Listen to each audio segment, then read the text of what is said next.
There are two primary ways of communicating with beings of higher consciousness. One is through astral projection, where you leave your physical body and communicate to them in person. As much as I'd love to break into astral travel right now, we have to save that for later. The other method involves having a being come to Earth and communicate through a trained person, and this is called channeling.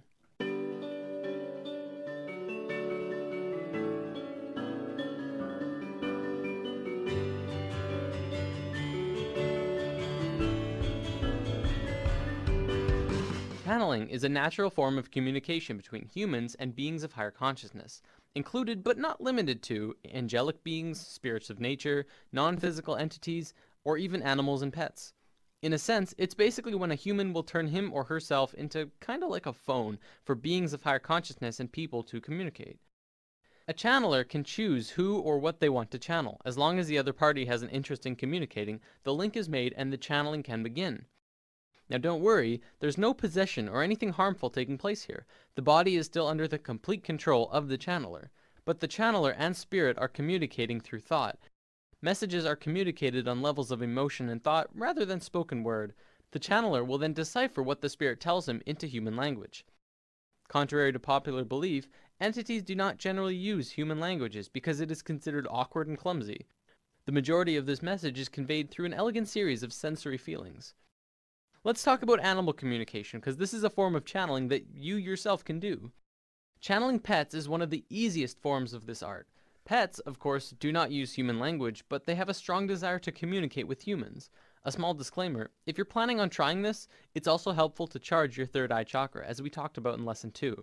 It will assist with your mental connection to them. You'll want to practice on a family pet before taking a leap to anything else. A cat or dog who is familiar with you is the best choice to begin.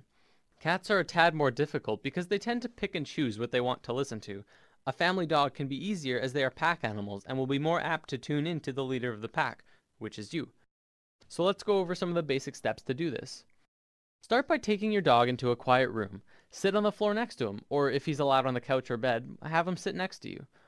Pet him in his favorite spot until he's settled in. Then start talking quietly to him in a loving tone. Find one short sentence or word and use it over and over. You could say, hey there sweetie, or okay buddy. Let's just call this your key phrase. When you've gone over your key phrase 10 times or so, close your eyes and be silent. Stop petting him and begin to form a picture in your mind of what you want him to know. You may have to practice visualizations if you haven't ever done this before.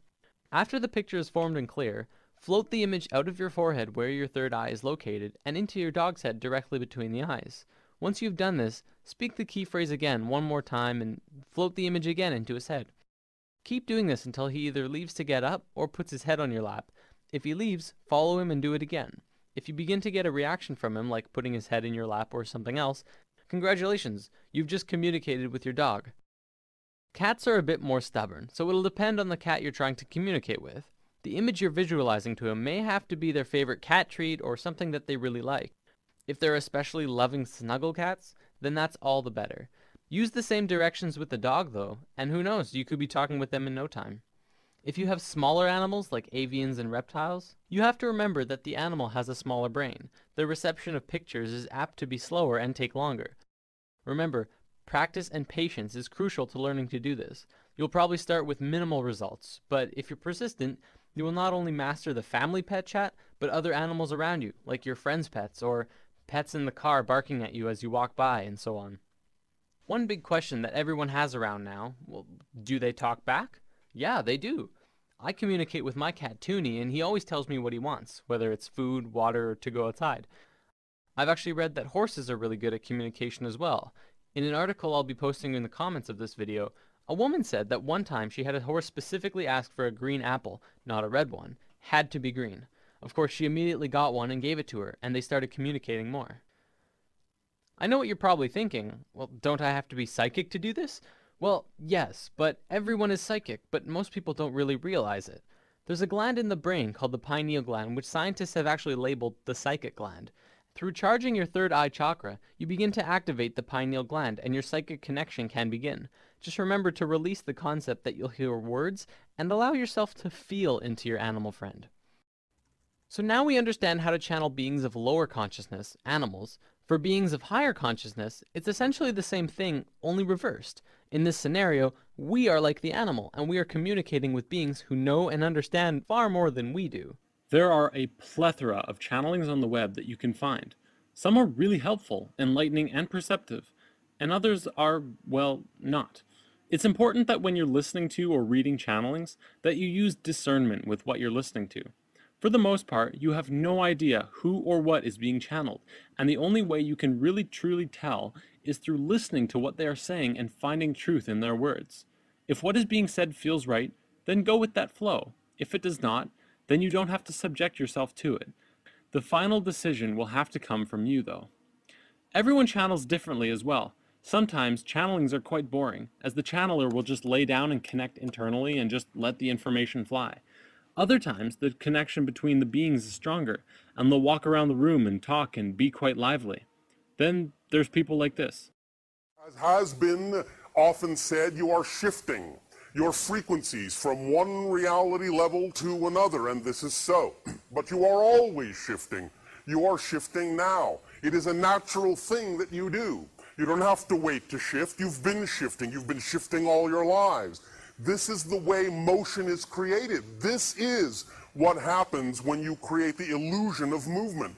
The only way to create the illusion of movement is to actually shift from parallel reality to parallel reality that's slightly different than the reality you were in before. So you're shifting now, you're shifting now, you're shifting now, you're shifting now, you're shifting now. Through constantly shifting parallel realities. The idea is that you don't notice this so much because each new reality you shift to is very similar to the one you were existing in before. The idea of noticing the change is to create there to be a bigger difference between the parallel reality you shift to and the one that you were in before. That's when you know you're shifting. That's when you reveal to yourselves that you're always constantly shifting, and that learning to shift is not something you have to do. You do it automatically. You do it by your own second nature. It is natural to you to shift. This is the nature of how reality works. This is the nature of how change exists. So the question is not, can you shift? The question is, what will you shift to? And how different will you allow the shift to be based on your definitions and your belief systems of what you believe is possible for you. And this is why it is of paramount importance, as has been said this day, for you to really focus on the idea of the frequency, the vibrational frequency, the state of being that you prefer your reality to be, and thus then understand